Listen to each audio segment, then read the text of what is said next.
Special Operations, Covert Ops, Espionage, The Team House, with your hosts, Jack Murphy and David Park.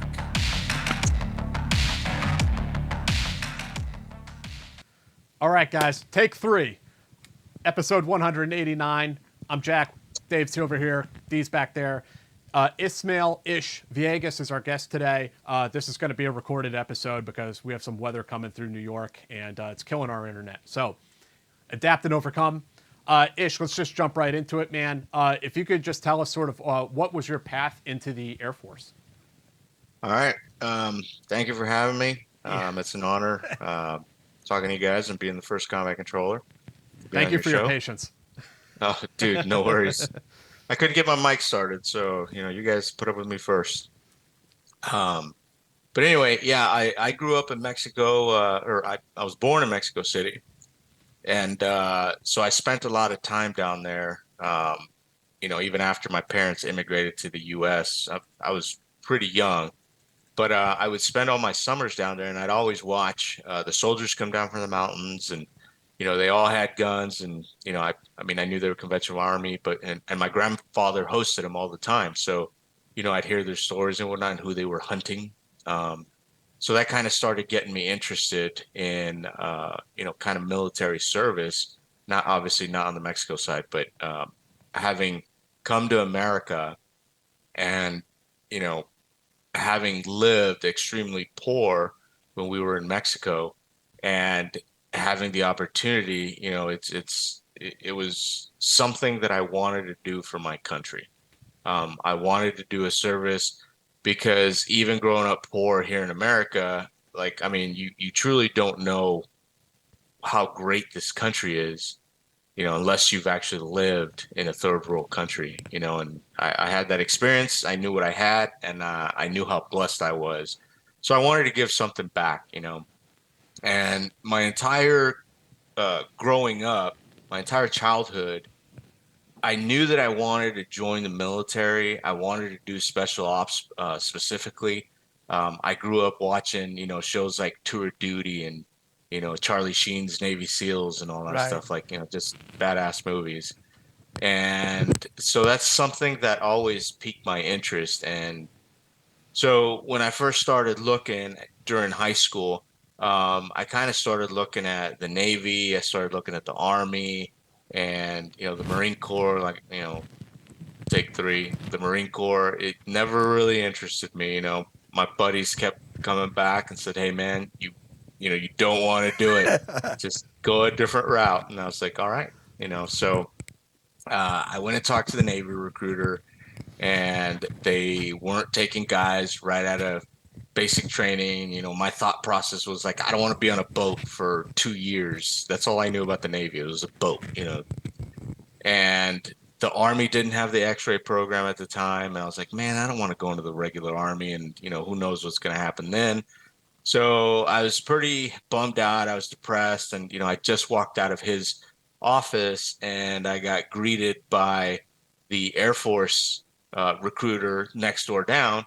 And he looked at me and he's like, "Hey, man, what's up? You look a little bummed." I'm like, "Yeah, man, I am. It's like I wanted to join these services, and here's why." And he's like, "Well, hey, have you thought about joining the Air Force?" And I'm like, "Man, you guys have nothing for me." Right. At the time, I had no idea that the Air Force actually had a couple soft units, PJ and CCT, and PJs write a lot of books, so everybody knows about PJs. And they were great, Vietnam, they were instrumental, saving lives all the time.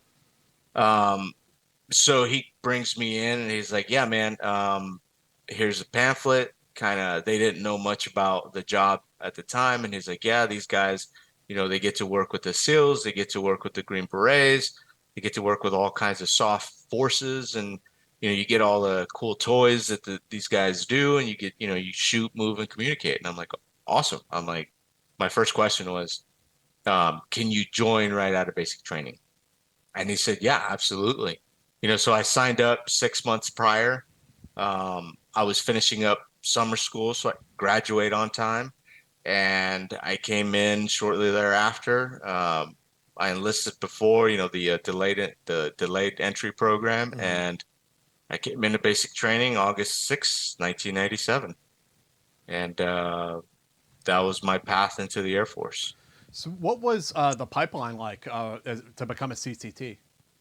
Uh, Obviously, it was a hell of a lot different back then, and I want to say they dimed it the new breed, and that's basically because combat control joined into the pararescue pipeline.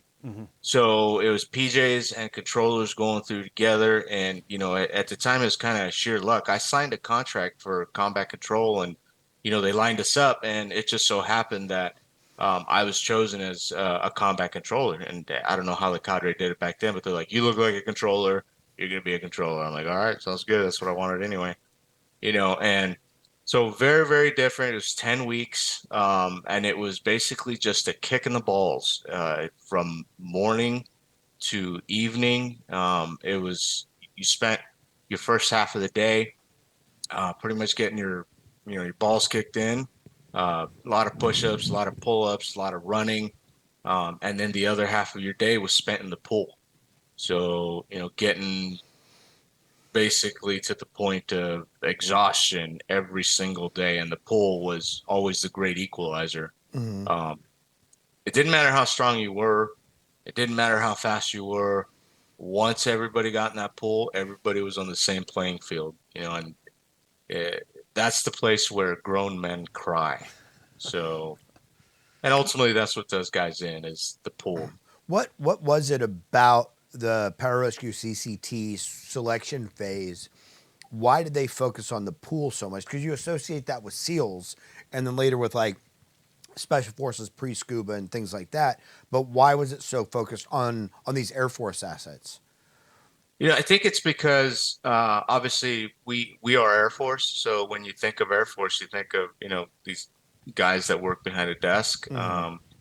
You don't really think of soft when you look at the Air Force, and the PJs have had that selection for a while, but I've never actually inquired about it. But you know, I think the thought process behind it is we are going to work with the SEALs, and we are going to work with the Green Berets, and we have to have that ability. We have to have that same mental fortitude that these guys have if we're going to be successful. So, it's kind of the thought process where we have to do our job, and we also have to be able to do, the same things that our soft brethren can do as well. So, um, and it's a huge gut check as well. If you can't handle the pool, you're probably looking for a different job, because the pool is the place where it either makes you or it breaks you. And For, go ahead. I was just going to ask, for anybody listening to this who's thinking about going in for a PJ or CCT, a young adult who's looking at those as career fields, how do they get ready for something like that? Because you obviously didn't. It doesn't sound like you spent a long time preparing for that prior to going in. No, man, I actually did very little preparation. I joined a gym. I started swimming in the lake of all places, which is not the place to start. So if you're listening, don't do what I did. Do safe swimming in a pool. Let the lifeguard know what you're trying to do. They usually they let you get away with a little bit more. But I had no idea. I was 130 pounds soaking wet, and I actually think I was 128 pounds coming in. But, I had no idea how to work out. I had no idea the physical fitness, what level of conditioning your body actually has to be in. It's changed a little bit, but the concept is still very much the same. It's all about endurance. And really it's pushing your body to whatever the past test is at the time, but you still keep pushing it. Like when I used to do the recruiting job, I teach guys like, man, pass the past test, and you should be able to take it at least 2 more times and still pass it. Once you know you can pass the pass test, like start working your body beyond its limits. And, yeah, it's a lot of calisthenics, but at the same time, it's you have to condition your body all around. So you have to be well-rounded. It's not just legs, it's not just chest, and you have to have the speed, you have to have the power, you have to have the endurance, and start surpassing those limits that are set by the past test. But now that I'm sorry, go ahead. No, I was just gonna say, what about the mental aspect? Because you went in not well prepped, 128 pounds, maybe 130 if we're gonna, give you the benefit of the doubt. And you saw guys quit all around you. I imagine you had a high attrition rate in your class. What was it about you mentally going through that course that set you apart from other people? That's one of the things that I wish we had a magic formula for, because I couldn't tell you I can't tell you what guy's going to make it. I can't tell you what guy's going to fail. I have seen Olympians, guys that I could not physically smoke, just phenomenal athletes. And for whatever reason, they end up quitting. And then I've also seen on the other spectrum is guys that, like myself, who haven't worked out a lot, are hurting the entire way. We're lagging behind, but they don't quit, and I think it's heart is one of the biggest indicators. Like kids who have heart, I'm telling you, it's something about them that they just continue to go. Me and myself, when I was going through, I thought about quitting every day. But my thought process at the time was like, I am not going to quit. Mm-hmm. They're going to have to take me out of here in a body bag, or whatever the case, or they're going to have to force me to quit, but I'm not quitting. For me, I used my mother a lot. Every time I felt sorry for myself, every time I was like, man, I can make the pain go away, is I thought about my mother. Obviously she brought us to America and we were extremely poor. And I was like, man, I'm doing it for her. I'm doing it because, the trials and tribulations that she went through getting us here, the sacrifices that she made, housing us, feeding us, working. And in the back of my mind, I wasn't going to give up because I wasn't going to let her down, and I think it's just digging really deep and having that mental fortitude. And, like I said, it's hard to determine who actually has it, but it's like you have to have that mindset of like, I will make it, and let them eliminate you. Don't get it in your head that you're going to quit, because as soon as you start thinking it, it just makes it easier and easier to basically just want to give up, What was the next step in the pipeline after selection? So once we graduated selection, which was basically preparing us for dive school. Mm-hmm. At the time, it was the Army Dive School, Special Forces Underwater Operations. Key West, which, that in and of itself was one of the biggest gut checks, beyond our selection. it was the selection. And it really humbled you. And everyone had to make it through dive school. I imagine they front loaded it for that reason, because it was so difficult to see who could make it through that next phase, that next check. And then what was after dive school? It all kind of varied depending on the schedule. We had the dunker. The helicopter rolls you over in the pool and you got to escape it. And then after that was static line school, and then Halo school shortly after that. Then we went out to air traffic control school, because we are also certified air traffic controllers, and that's ATC is our primary mission set. It is what we started as. We jump in with the Rangers, we set up the airfields. We bring in the aircraft, helos, fixed wing, and all the follow-on forces, and then we jump in with whatever forces are coming in, and we go out and work and, start doing the close air support business. How long is air traffic control school? Air traffic control school is about 3 months long. But it's a different kind of hard in and of itself because, ATC, you're basically learning a different language. And it's very intense too, because now you got aircraft, in the sky. So it's like the last thing you want is, metal on metal because you can't separate, the two.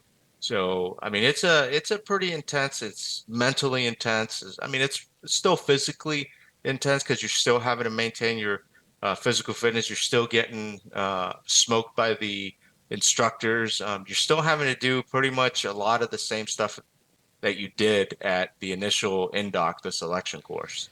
Maybe this would be a good point, Ish, actually, if you could explain the difference between combat controllers and joint terminal attack controllers, and some of those other elements out there. Like, what is the CCT job? So yeah, CCT, we are basically our primary mission set is air traffic control. We do it in an austere environment. So that's our bread and butter. We also do we're surveyors, dirt landing strips, jump drop zones, helicopter landing zones, and forward air refueling points. But along the way, we were asked, back when I came through, about 10% of the force was JTAC qualified, and a lot of it was, hey, you sound really great on the mic. You can control aircraft really well. Do you want to try this? And that's kind of how I got started in the whole JTAC world. So for us, JTAC is an additional certification. Combat controllers by nature are all not joint terminal attack controllers, but we're flexible. And 9/11 is kind of what led us to really hone our skills as far as joint terminal attack controllers. And now I think we're doing a little bit of downsizing on that, but we also have TAC-Ps, and that's a whole separate career field, which we kind of brought a few of them into the special operations community. And so I think it's about 10% of their force is the soft TAC-P, but a lot of what they do is, the big Army. They do close air support for battalions, the big maneuver elements. They do a lot of the air tasking orders, allocating assets to the guys that are downrange in their, airspaces. So they deal a lot more with the whole conventional process versus us. We get our own designated airspace. They send us our aircraft, and we're just responsible for that. TAC-P send them to us.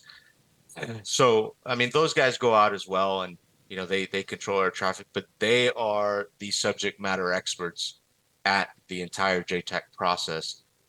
We are experts in it, but we do it in a more unconventional role. Yeah. Awesome. Let me give a quick shout out to the sponsors of this podcast. Tonight we have Groove Life, groovelife.com. If you go and check them out, they make wallets and belts and stuff like that, and I'm wearing one of them today. Don't worry, this isn't going anywhere. It can't be on YouTube. Wait, is this going to devolve into... No, it's not going to devolve. We can't show that stuff on YouTube, but I'm wearing one of these right now. Hope you guys will go and check them out. They make a lot of nice belts. You want to show off that wallet real quick, Dave? It's groovelife.com/teamhouse. And you can use the promo code TEAMHOUSE to get 20% off your order. So that's groovelife.com/teamhouse, and use the promo code TEAMHOUSE to get 20% off your order. And if you like front pocket wallets, for cards with a little money clip and stuff, like they have these really nice wallets in addition. And check out their belts though, because they have a lot of really cool. Yeah, they do. Some of them are on back order, but they have a lot of cool Marvel stuff. They have a lot of cool. They make watch bands and rings too. It's a great website. Groovelife.com/teamhouse. And our second sponsor for tonight's show is Battling Blades. I know we've shown off this sword before, but yes, we also got these cool dice. Yes. So for any of you tabletop gamers out there, like Jack and I, they have amazing swords, axes, hatchets, knives, anything you're looking for your collection, they have it when it comes to bladed weapons. They'll do customs. They have really badass dice sets. You know, if you know, Really cool metal dice. they have great LARPing gear. You know, if you're going to go to the next Ren Fair, or you know, if you're Fireball, and the SCA or whatever. So that's battlingblades.com, and if you use the promo code TEAMHOUSE, you get 20% off your order. So again, battlingblades.com, and use the promo code TEAMHOUSE. So one of the things that I remember, like so I was in regular battalion in the late 90s, and we had a TAC P that was there, that was assigned to us, that was always there. And then the CCTs, if we were doing an airfield seizure, for training or something like that, that's when the CCTs would show up on their badass little mini bikes and things like that.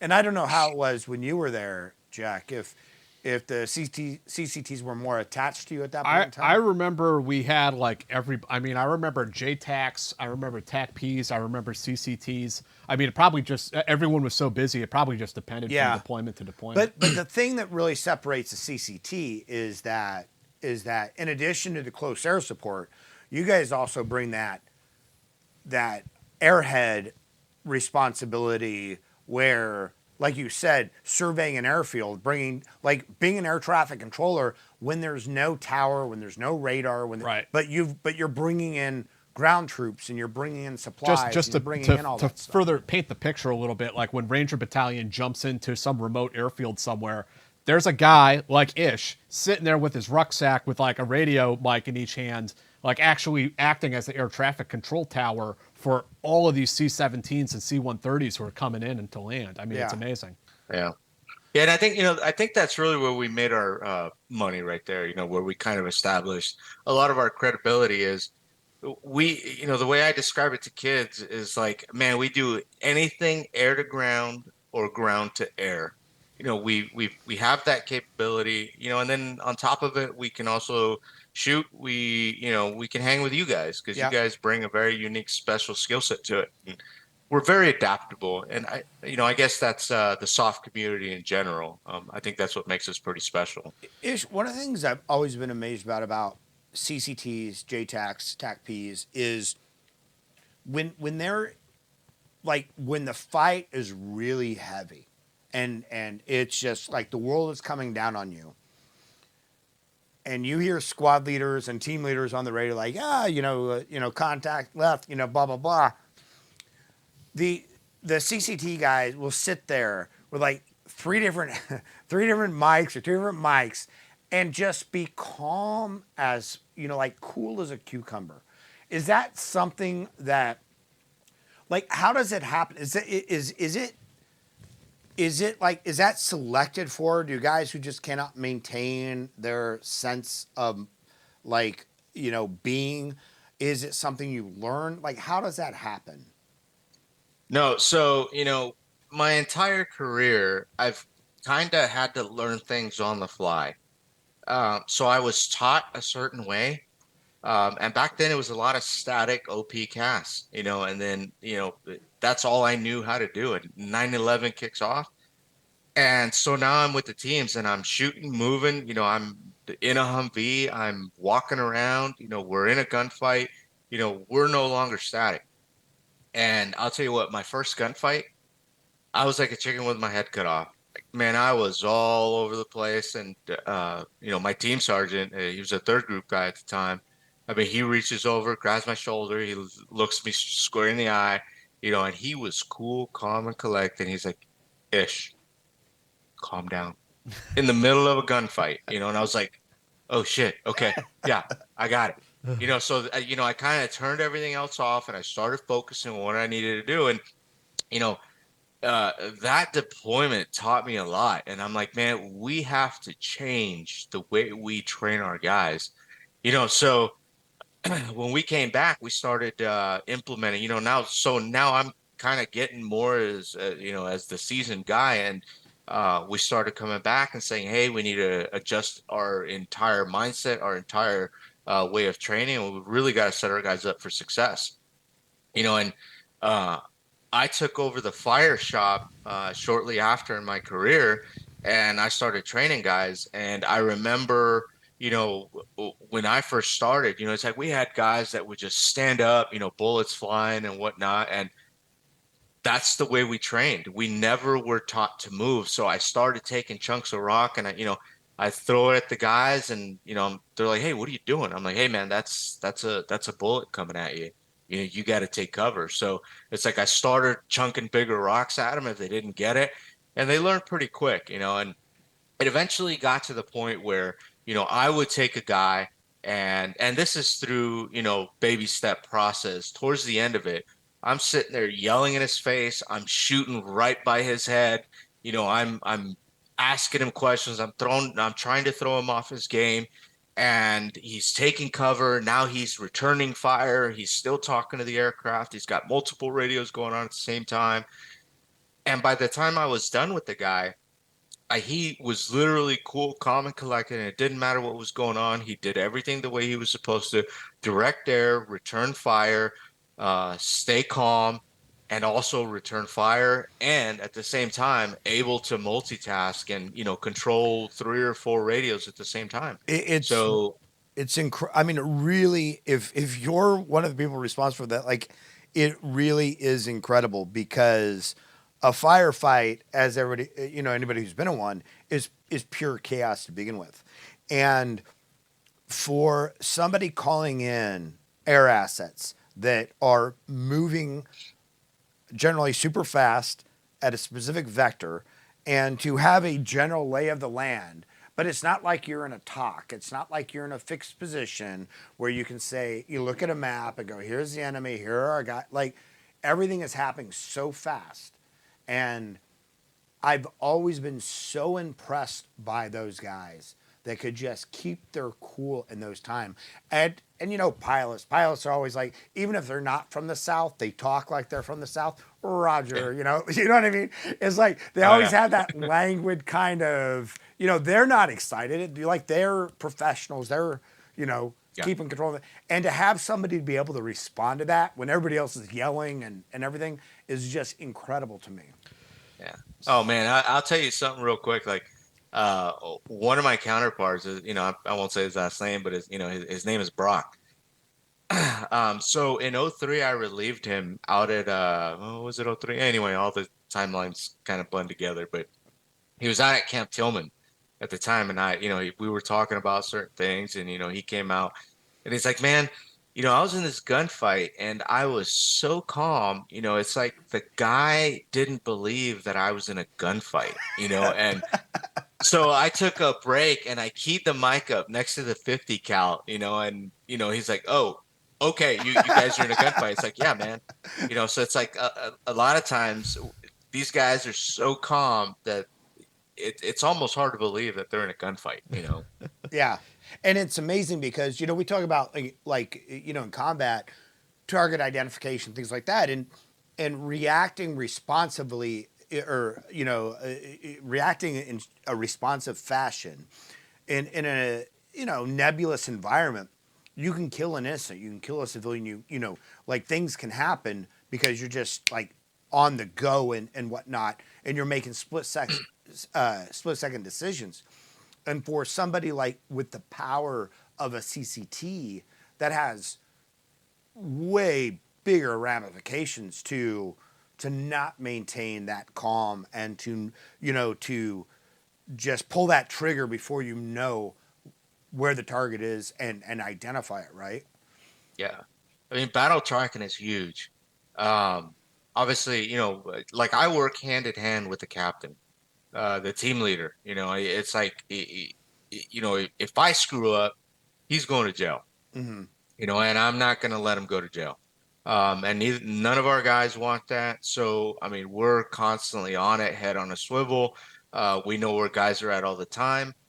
For me, I'm not dropping them unless I know for a fact that is the enemy. And, through either aircraft identification, visual confirmation, or, I even take it as far as having my grids checked by either one party or a second party, because that is the last thing I want to do. Mm-hmm. But I mean, it's chaotic. It is extremely chaotic. But I mean, I got 10 aircraft in the SAC, 10 sets of aircraft in the SAC, each one a flight of two. I got artillery going. I'm tracking the guys that are shooting and moving. I'm talking to the captain. I'm relaying information to the SOTA. It's insane what goes on. And for some reason, it's like, we're all trained to track all this. I mean, heck, now I can't tell you what I did yesterday or an hour, but it's like, as soon as the gunfighting starts, like as soon as the stress levels up, like it just something snaps, and a lot of it goes back down to how you train, and obviously experience. It's incredible to me. I mean, I have the you talk about going to summer school, and whatnot, but obviously you are a very bright guy, because that's not a job, or even air traffic control. That's not a job that most people, even smart people, can do effectively. Oh yeah, man. It like you really have to think in a 3D realm. Like, it's funny, I actually took a test a while back. It was the IQ test. And my results is that, my IQ was a little bit of above average, but what really set me apart is my ability, and and I don't know if it's everybody, and I don't know if everybody's had these tests, and I wish they would administer it to all of them, but my 3D perception Uh-huh. was through the roof. Uh-huh. And it just so happened that, I have to be able to visualize things in a 3D world, especially dealing with air traffic control, artillery, bombs coming, like it got to the point throughout my career is I could point in the direction where there was an aircraft coming. It's like I could almost visualize the bombs flying through the air. I could visualize that aircraft flying through the air. I could visualize where the enemy was. I could visualize where my team was at all times. It's a really surreal feeling. But yeah, I consider myself a knuckle dragger, but I think having that ability is what kind of made me successful. And you know, I, I think all of us in the soft community have, something of that nature. Otherwise, honestly, I don't think we would be as successful as we are within these soft realms, because you really, doesn't matter what job you're doing, you have to be able to multitask. You have to be able to take on all these things, and, in a gunfight, in life and death Right. situations. Right. Yeah, that's what sets it apart. Ish, can you take us through this deployment? You said 2009 and 2010. You had a pretty eventful one. Yeah.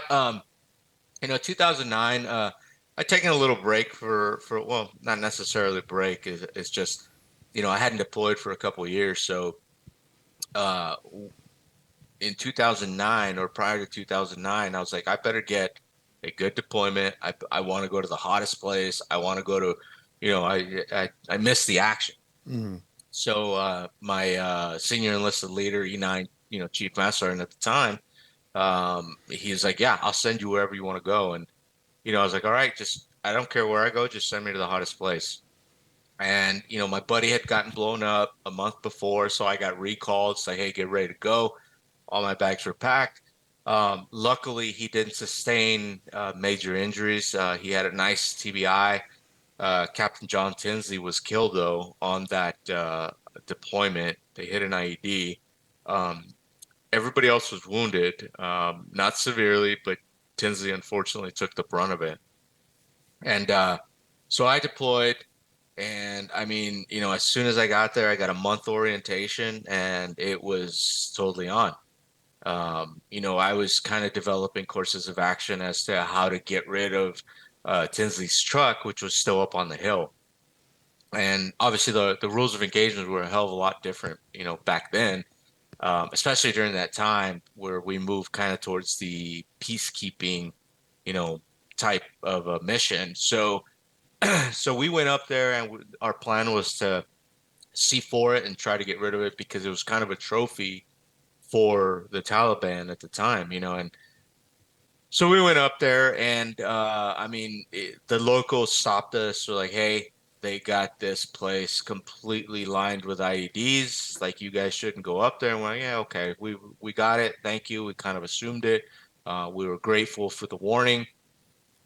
So immediately as soon as we were moving up, we found 8, 9 IEDs right off the bat. So we're just sitting there marking them. Too many to take care of right at that instant. Half my team had cleared the village behind us. Half my team was mounted, pulling security.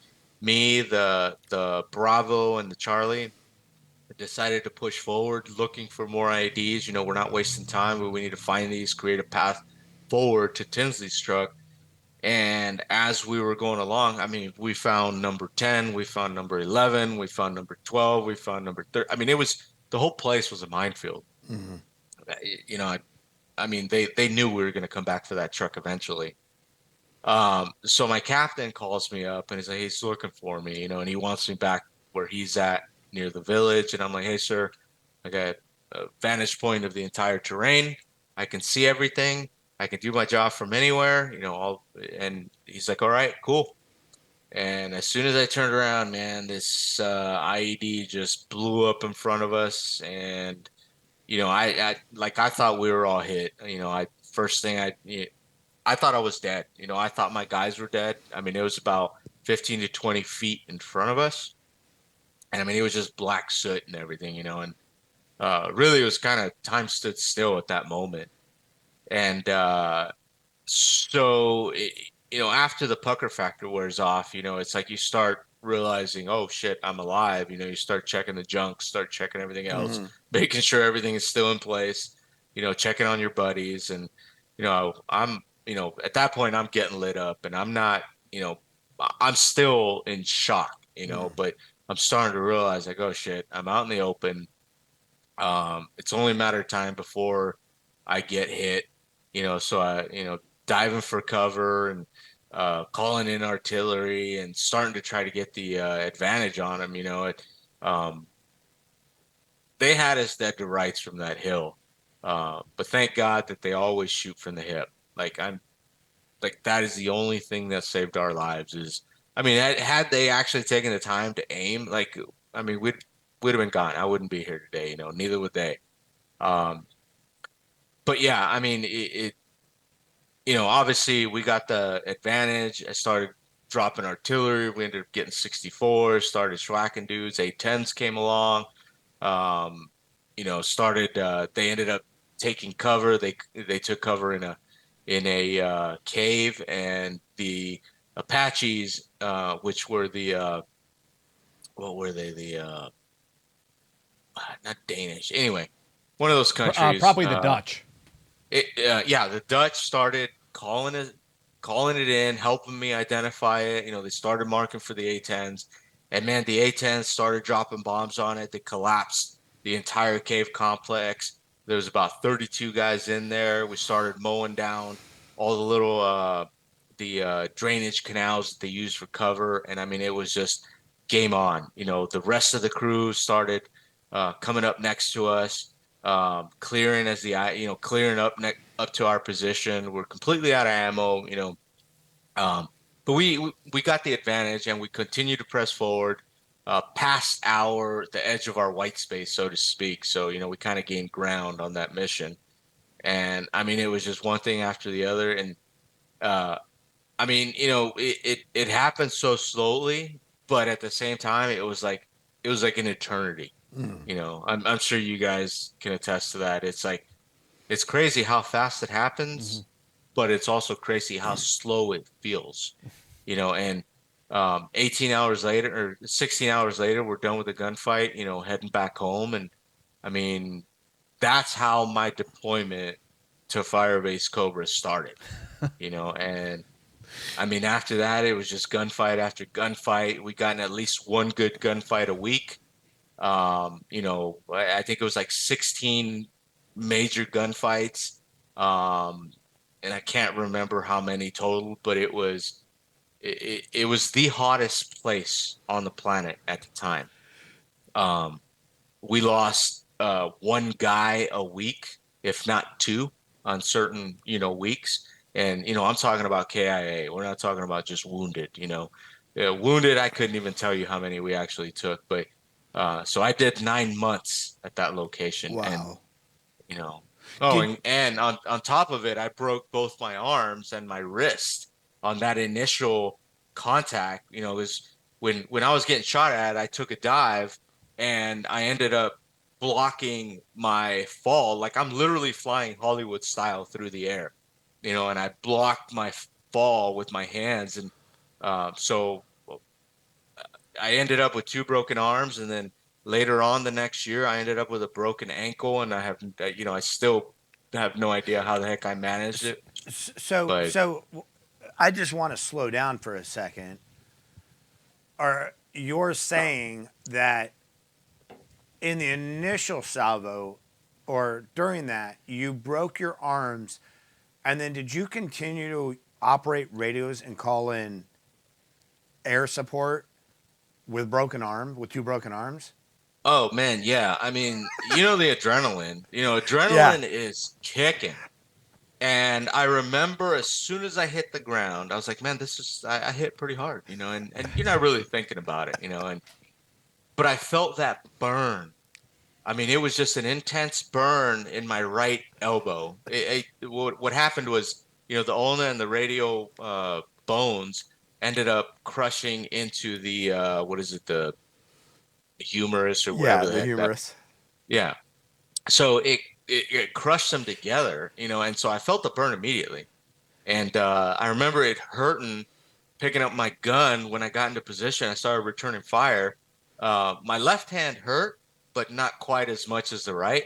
So, I really didn't think twice about it. And we kept fighting, calling it, I kept calling in CAS and all that. And, I remember when 16 hours later, when we finally, it's like, hey, let's get out of here. Let's return to base because we're out of ammo. And by the way, we're freaking tired and the fighting's done, right? The adrenaline finally wore out and I couldn't even pick up my rifle. And I was like, man, this hurts, and I just wrapped it with an ace bandage, and it's just we kept going. Take a little bit of Motrin, vitamin M, vitamin M. That's right. That's right. That is crazy.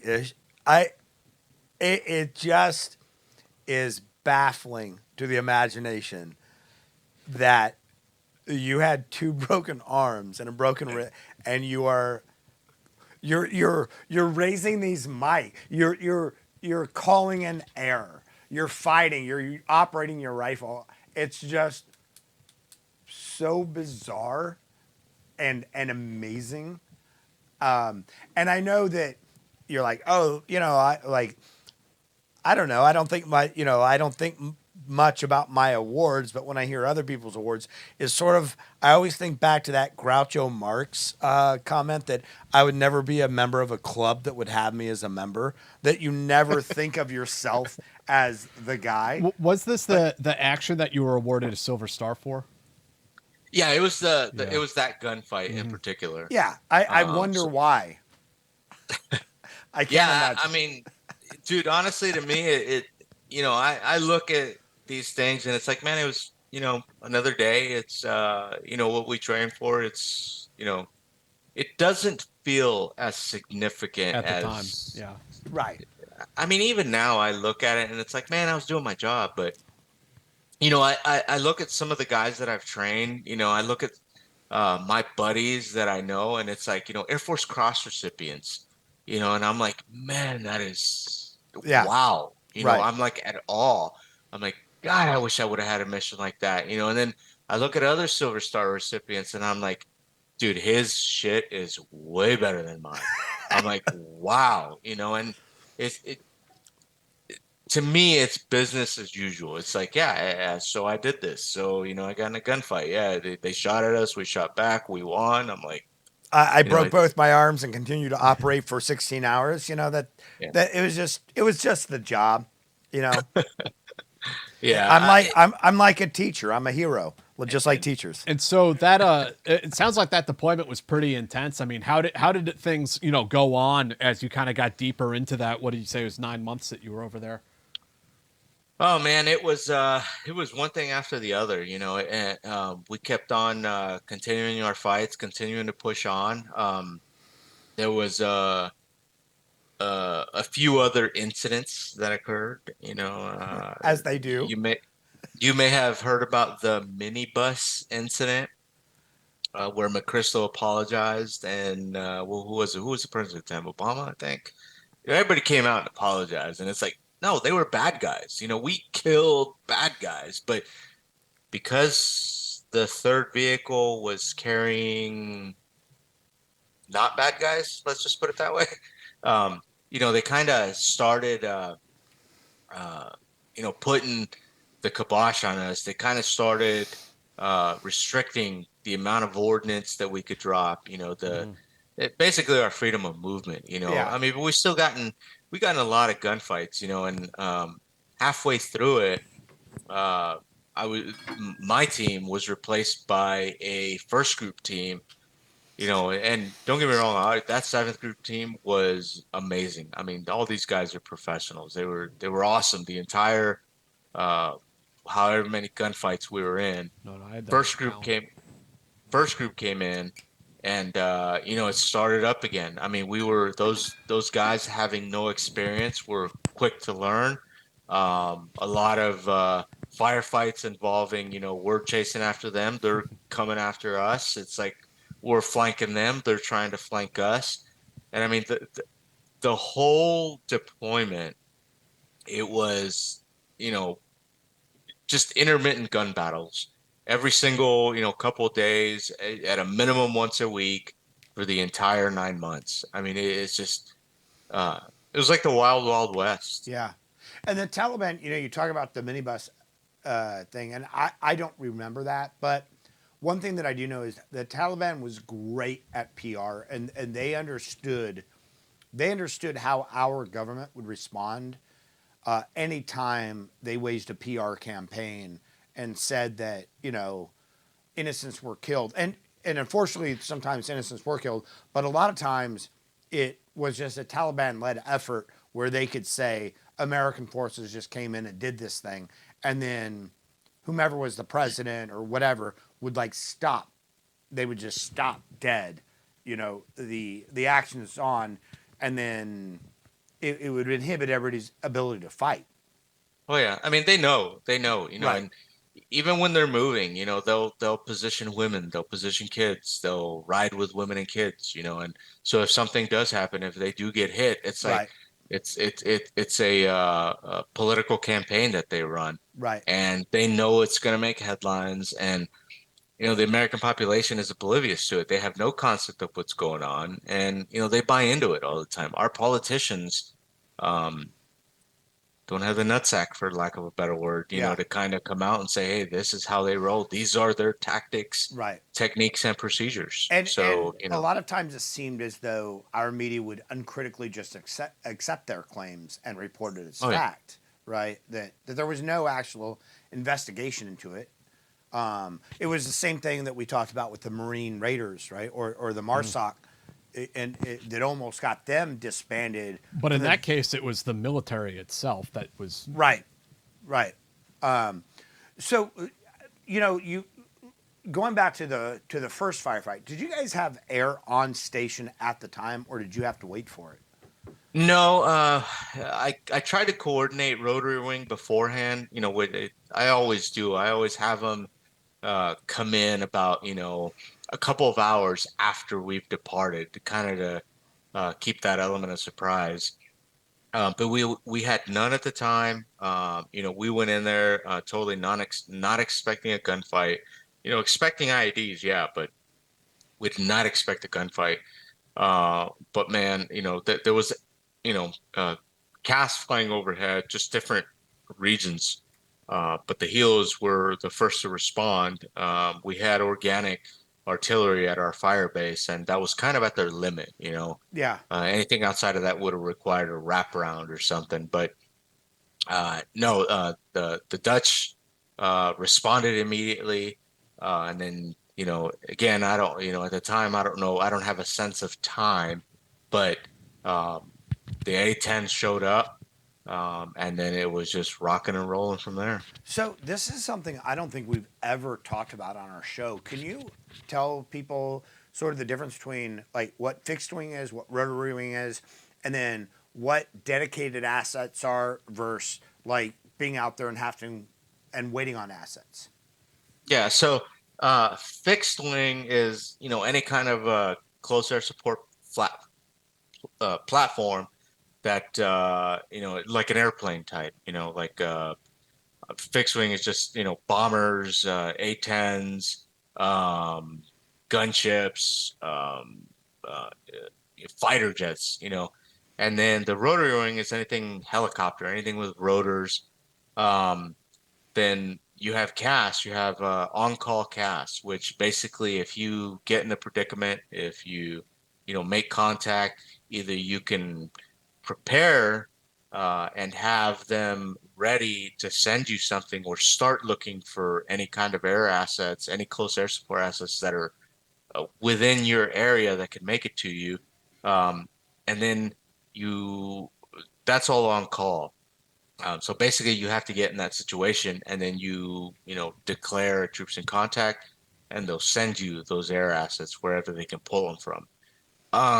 And then you have your planned air assets. So, I send up those requests and they're already pre-coordinated. I can set up either from the time I depart my fire base, or I can say, hey, we plan to be at this position at, whatever time. I need you to show up at this time. And, a lot of times you don't want to, like me, myself, I didn't want to pre-plan CAS because then that steals air support from someone else. But you always have some sort of asset flying around in the event that, something does happen. So then it becomes on call. So when I request, at that particular situation, we got in a gunfight. I requested air assets. They pushed whatever was available to me. And then, behind the scenes, you have the TACPs working additional assets. Like, okay, let's start launching, whoever's on alert. Let's start pulling these assets in case the situation develops even more, which, in our situation, it did. Sure. So they're constantly feeding me guys without me having to call them, and then once we're done, once, the fighting's over, it's like, okay, we're constantly sending the information back and it's like, hey, we haven't taken fire in so long or whatever the case is. We're ending the troops in contact right now. So then they start tapering back on those air assets and they either send them back where they are supposed to be or they send them back to whoever originally requested them. But that's the primary difference.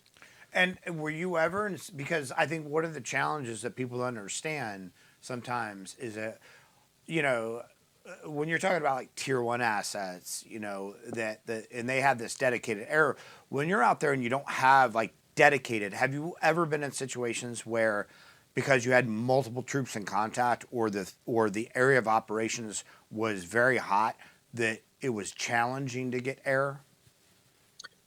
I've never been in that situation, honestly. I think our TACP brethren do an amazing job getting air assets overhead. I think the only time I've ever been limited by aircraft is during inclement weather. Okay. Obviously, aircraft can't take off. Aircraft can't, see you on the ground or whatever. And I have dropped through weather, but if you can't take off and you can't land in, wherever they're taking off from, really that's my only limiting factor. Other than that, our brethren, they do their job and they do it extremely well. Because they know it's life and death, and then next deployment it could be them. Um, so yeah, I've never been faced with that situation particularly. So your next deployment was 2011. You said that was your last one, and also a little dicey. Yeah, so that deployment ended in 2000 June of 2010, and I wanted to go back shortly thereafter. So I came home, rested for a little bit, refitted, um, and I went back in January of 2011, and this time was out by Terran Cow. So uh, I only did 2 missions, and the first mission was 2 weeks after arriving in country, and man, that was a week-long gunfight. As soon as we got into bad guy territory, spotted a couple guys laying IEDs. We chased them down, tried to shoot them. Obviously we didn't catch them. Found the IED, kind of started following them in the direction that they were driving, end up in a cemetery. And I mean, we just fought it out, close L ambush, and it was fun. This is what my what is it, 10th deployment. So it was like, I mean, at that point it just starts getting fun after a while. It's still scary as shit, don't get me wrong, but Sure. it's like you find a lot of enjoyment in it, and we ended up holding up at our strong point area, fighting through a cemetery, dropping bombs. And I mean, it was having to call guys out, another team to come out and essentially draw fire so that we can get out of there, Wow. and hopefully survive. But yeah, and then 2 weeks later, we turned around and, they're like, hey, we need you guys to go back into the same area. So, 2 weeks later, we turn around and, went, we went in through a different direction, and I mean, it turned out to be a 21-day running gun battle, like literally a running gun battle. And, it's like, you planned for something, but I don't think I've ever executed a plan and it go according to plan my entire career. It's like shit changes all the time, right? So in this 21-day running gun battle, were you guys? I mean, obviously you guys had to get resupplied. Like you run out of ammo after, an hour. How does this work for you guys?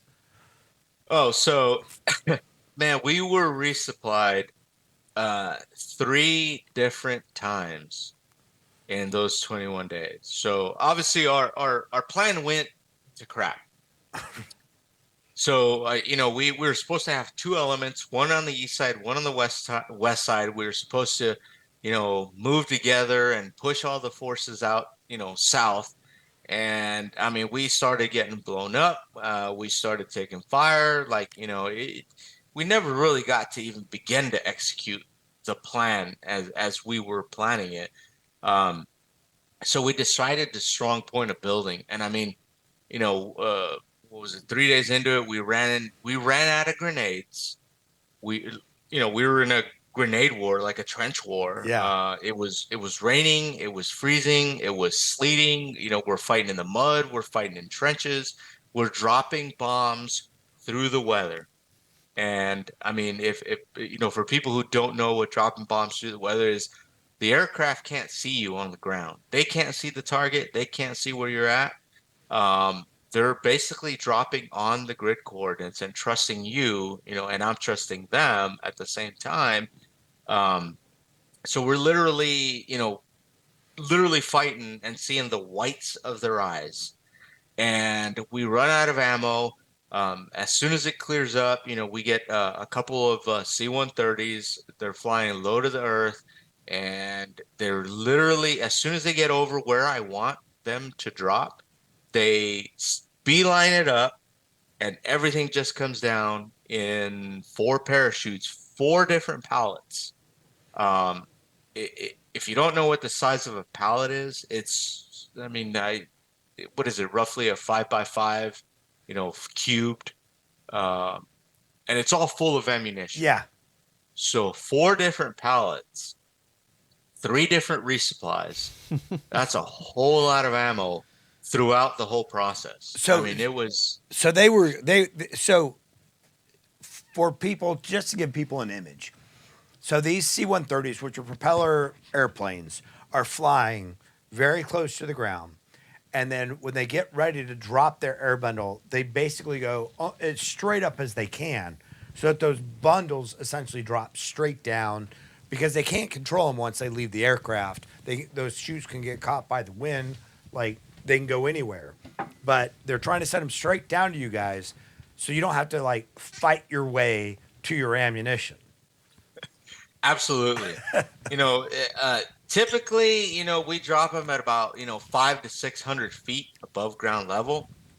Well, the problem with that is that the wind could carry them off. They're not always going to land within close proximity, and in situations like that, you literally want them to drop on a dime. So as they're coming in low and fast, I'm telling them exactly where to drop it. And as soon as they get over that position, they're beelining it up as straight as they can so that it drops in that exact position. And, me and my team don't have to go out there and put ourselves at risk in, pulling these bundles up. It's not like we have equipment to pull them out. Right. It's like wherever they land is where we're unpackaging them and we're taking them into our strong point, and then, rearming ourselves. That's so crazy. And how did they do? How did those C-130 pilots do? Oh, they were on it. I mean, spot on. Every single one of the guys, every single resupply was literally spot on exactly where I wanted it. That's incredible. So how did that mission go on as you get, we're talking about what, 3 weeks here.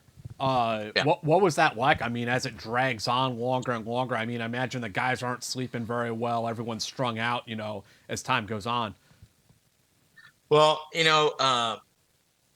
so absolutely, that is the case. We started out really good, but our guys, our dudes are awesome. They're amazing.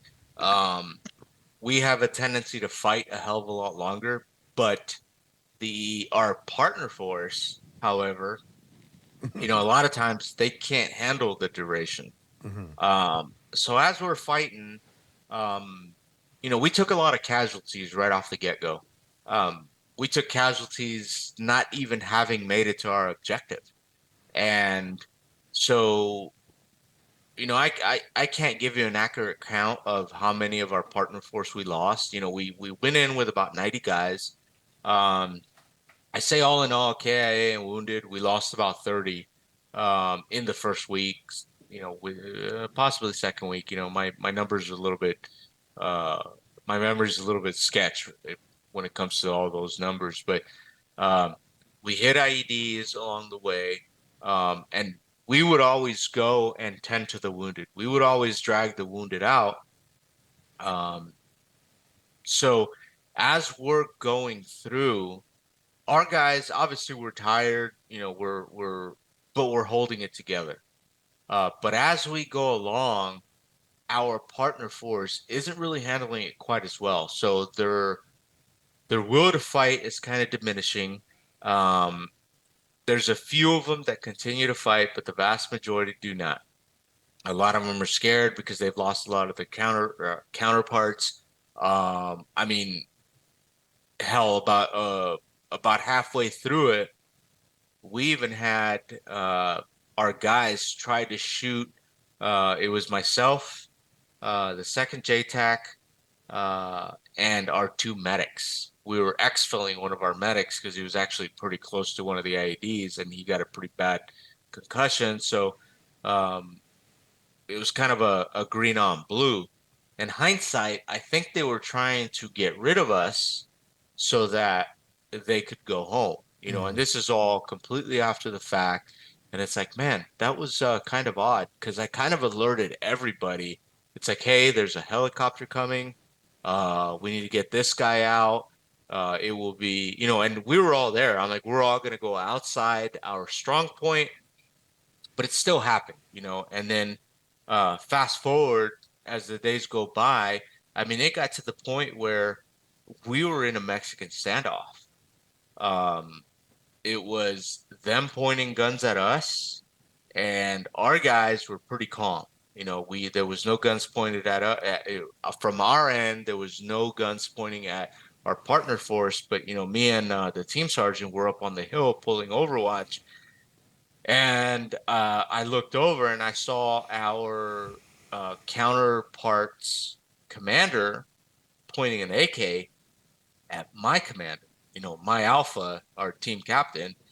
And so I'm like, shit, so I put my scope on the partner force's head and I radio down and I'm like, hey, bro, like I have him, just say the word, and our captain was like, nobody do shit. Nobody make a move. And he diffused the situation, which was awesome. And, I came down off the hill and I'm like, man, we got to get rid of these guys. Like we need to replace them. So we, I requested 47 to come in, get that partner force out and send us fresh guys. So, it happened that night, but I mean, it was just, the fighting was so intense and it was just so long that our guys did amazing. It was probably one of the best teams I've ever worked with. They were professional. They did their job. I mean, it was from communications to, I mean, execution to it worked like magic. It was amazing. Everything that that I've ever wanted and like, hey, keep me abreast of the situation, it happened. But unfortunately, our partner force was not on the same playing field that we were in, and they were the biggest, I guess, lymphac, in the whole situation. They were the biggest. They just didn't want to play ball, Right. and but the entire 21 days was kind of like that, and yeah, we didn't sleep. No, I think I slept the least just because I'm constantly, calling in air. I'm constantly talking to aircraft. My JTAC, the alternate JTAC helped me out a lot. But, at the end of the day, it's like I kind of felt like it was my responsibility. So, I took on probably more than I should have. But, it was just an amazing time. It was an amazing time, the entire process. It's interesting because I think there's really a fascinating point because you say it was an amazing time and you say it was fun. And I totally understand that. And maybe a lot of our civilian viewers and listeners don't understand that. Can you talk about that experience? Why is that, even though you are fighting for your life, you're sleep deprived, you're running on the ragged edge, a razor's edge, really. Why is that fun, and why is that how you? It's an interesting thing because I don't think, obviously, you guys understand. Our military brethren who have been in gunfights, who have been, downrange, they completely understand. But the civilian population, I think they have a really hard time, understanding that it's not gunfights to me. They're incredibly fun. They're incredibly scary. I mean, it's just, think about every single emotion you've ever had in your entire life and combine it. Take the greatest, take the happiest, you're fighting for your life. And it's every single emotion mixed into one. It's like, you're doing something fun, you're doing something exciting, you're doing something that could possibly kill you, and the adrenaline, I mean, how do I describe it? It's every single emotion rolled into one. And it's fun and it's scary, but it's like, once you return to the civilian world, once you try to talk to anybody, they can't fathom it because, it's truly being alive. It's understanding death, it's understanding life, it's having a purpose for life, and going through those situations, it's like, having a complete understanding of what living and life is, how precious life is and how quickly it can be taken away from you. You know, it's everything rolled up into one. It's like the ultimate experience. You know, it's interesting because I just got the image of sort of a civilian counterpart in a way, and maybe this will make sense to you, and Jack, and our other like veteran listeners, is that if you think of a roller coaster, right?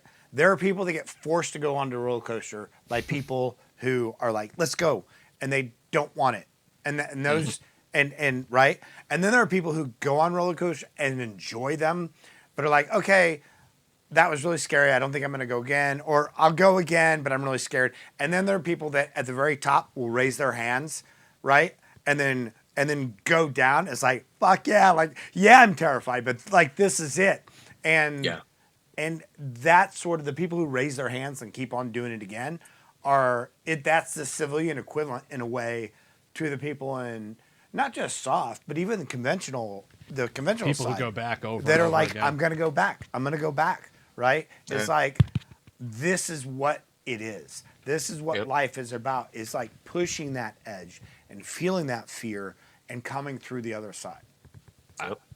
I know that was your last deployment ish, but there's actually another one I wanted to ask you about. That's a little interesting. Was about your deployment to Colombia, and that's obviously a totally different theater, totally different experience than Afghanistan. I was wondering if you could tell us a little bit about what that was like. Yeah, you know, that was a time where I decided I wanted to take a break from deploying. I wanted to take a break from basically everything, you know, because by that point I was I was smoked.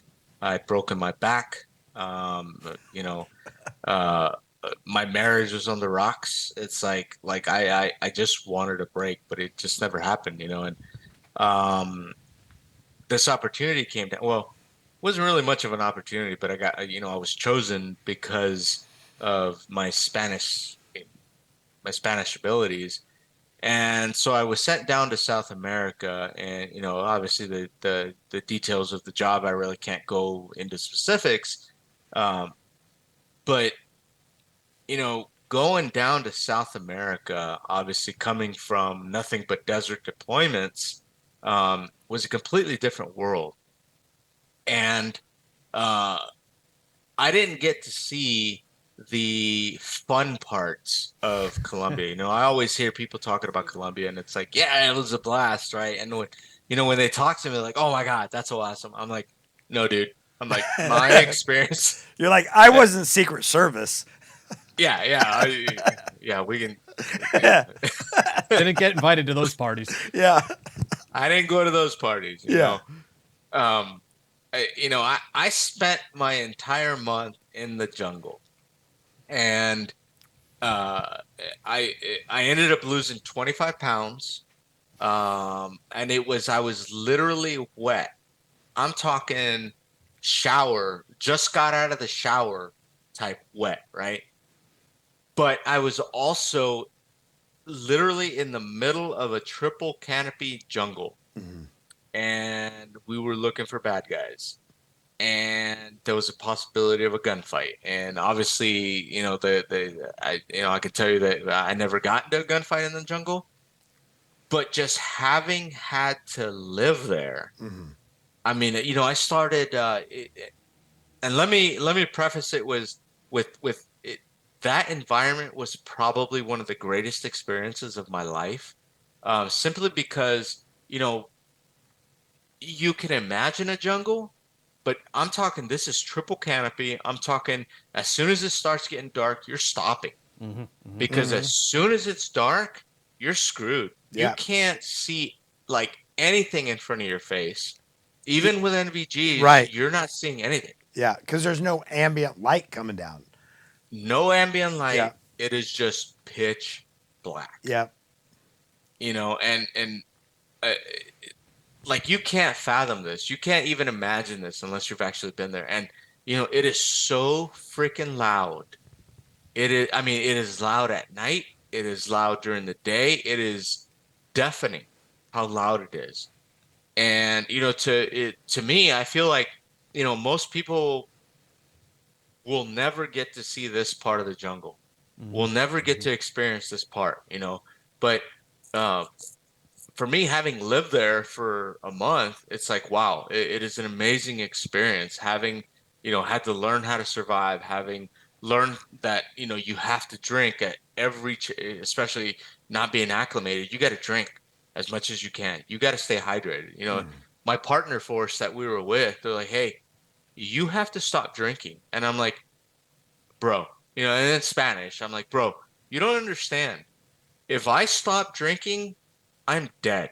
If I stop sweating, I'm dead. You know, and they couldn't understand that concept. But, you know, above all else, like it made me think about the guys in Vietnam. You know, the guys that have actually had to fight wars in the jungle type of environment. And I was like, I was taken back. I'm like, man, okay, so I'm just walking through. I've never made contact. You know, I didn't make contact the entire time, but I'm like, I'm sucking this bad right now. And imagine being in Vietnam Yeah. and imagine being in the same type of conditions. And now I have to fight for my life. Right. Like, Now, I mean, it was amazing. You have to I mean, it move gave to me a whole contact. different perspective. Yeah. Yep. Yeah. Moving to contact in that environment, not with just the environmental factors or of the underbrush and overgrowth, like all that, but just the physical toll it takes on your body. Yeah. Yeah. Having to deal with trench foot, having to deal with, you know, just completely soaking wet the entire time. You know, it's just, I was taken back. Yeah. No, it's, you know, it's interesting because we're fortunate we get a number of guys, you know, both from, you know, the South African or from the African conflicts and from Vietnam on our show, but there's really no way to appreciate Yeah. what they went through because it was completely like when they tell us stories. I know Jack and I are both like, we're like Afghanistan and Iraq were one thing, but moving through Vietnam, like never knowing, you can't see what's going on. You don't know where things are happening, and then the environmental factors are another thing that are just like beating those guys to hell. Oh yeah. Yeah, absolutely. You know, like, I've had a lot of friends, like, you know, for example, LD Cox. He was a survivor of the USS Indianapolis. You know, it's the guys whose, you know, boat got sunk and like literally they were getting eaten by sharks. Um, uh, Colonel Cole, he was Doolittle's co-pilot. You know, they're the guys who dropped the atomic bomb. Mm-hmm. You know, like, you know, and so on and so forth. Like I've had a lot of Vietnam guys, and you know, I meet them. Most have unfortunately passed. You know, both LD Cox and Colonel Cole have passed away. But you know, I meet these guys, and they're like, "Man, you guys had it hard." I'm like, "What are you talking about?" You know, in my mind, right? Right. I'm like, they think that we had it so hard, and I'm like, bro, like if we have all this technology, we have all these warmies for one, we have all this stuff to make our lives a hell of a lot more comfortable, even during war.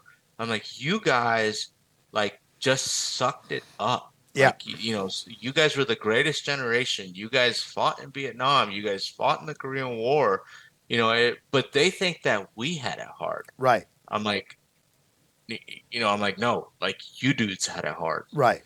Yeah, Well, we have not you experienced things mentioned- like the Bataan Death March, the Frozen Chosen, you know, a lot of the events like in Vietnam, you know, the Tet Offensive, you know, these events. I mean, look, we had guys go through Fallujah. I was never there, but we had, you know, we had soldiers go through Fallujah. Like we've had events, but there are definitely markers in our own like military history that I think modern veterans can look back on and go, how the fuck did they do that? Oh yeah. Ish, this was you know, at this point, you know, your career's starting to wind down. You're getting closer to retirement. Can you tell us about, you know, how you retired from the Air Force and what your experience was like transitioning to civilian life? Yeah, you know, So I retired. I was medically retired right before COVID. Actually, I started my med board Oh process right wow. before Okay. COVID hit.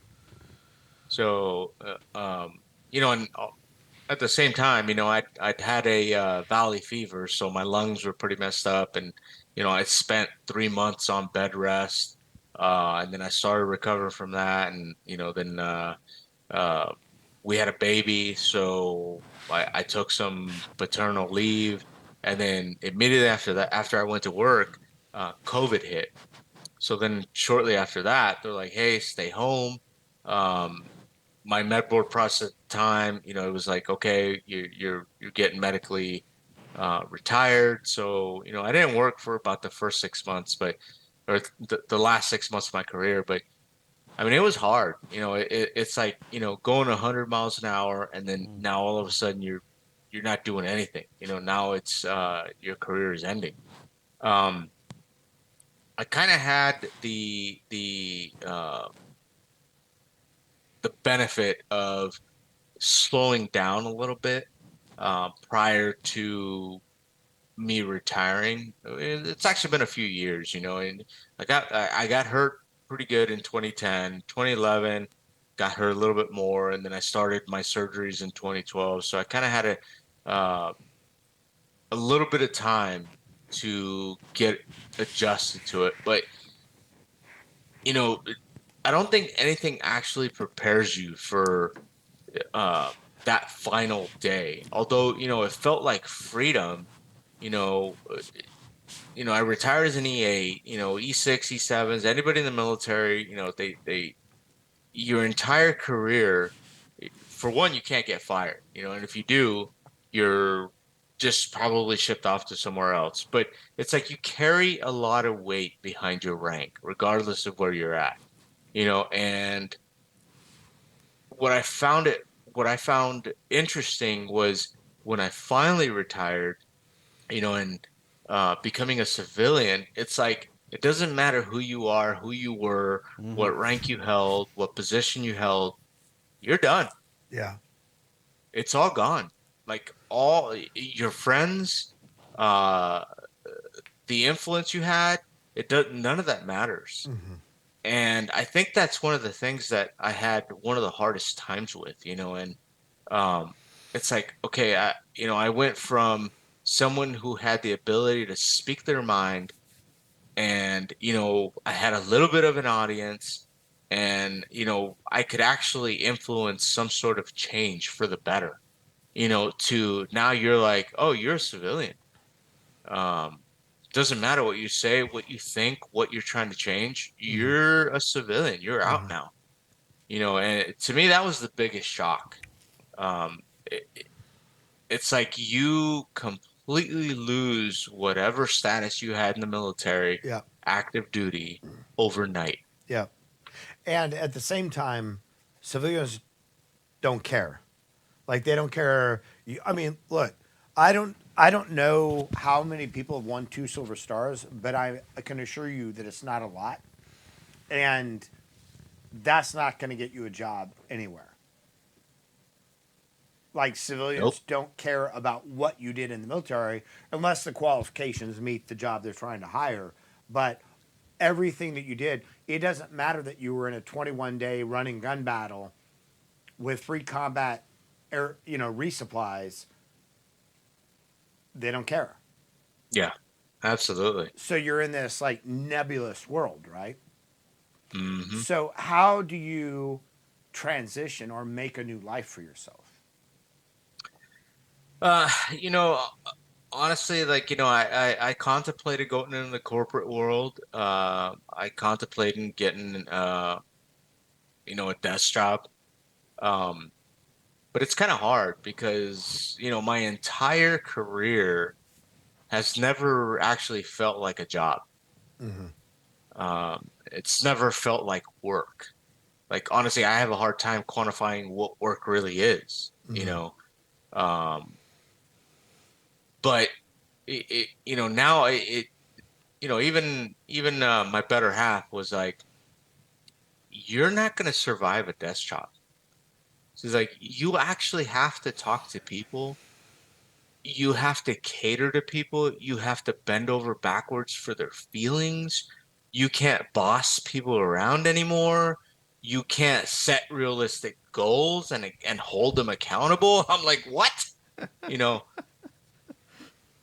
so, really I started gravitating more towards work with, people that I know, uh,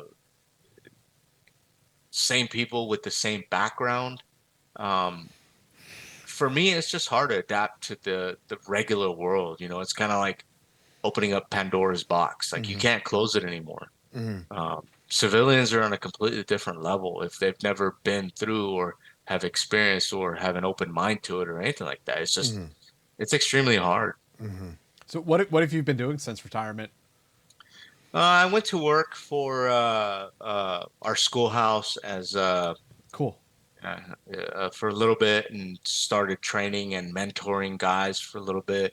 I was let go from that job under weird circumstances. Um, Basically, somebody got butthurt over something that I said, which had nothing to do with them, but they got butthurt anyway. And whatever, it's their problem. I'm not sour about it. I'm not pissed, and I'm like, whatever. It's not going to kill me. Nobody's dying. That's my philosophy, that I live by now. It's not killing me. Nobody's dying. Right.